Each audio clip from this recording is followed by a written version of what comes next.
પ્રજાસત્તાક દિવસના પૂર્વાભ્યાસમાં ભારતીય સેનાએ રાઇફલ સજ્જ રોબોટ્સનું શક્તિ પ્રદર્શન કર્યું.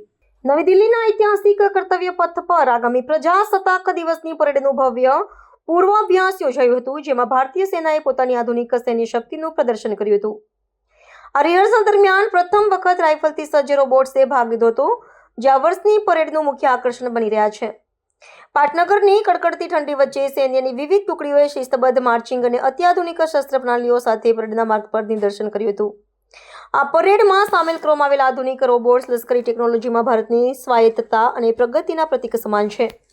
આ માનવ રહિત યંત્રો દુર્ગમ વિસ્તારોમાં અને જોખમી પરિસ્થિતિઓમાં દુશ્મનોનો સામનો કરવા માટે સક્ષમ છે, જે સૈનિકોની સુરક્ષામાં નોંધપાત્ર વધારો કરશે.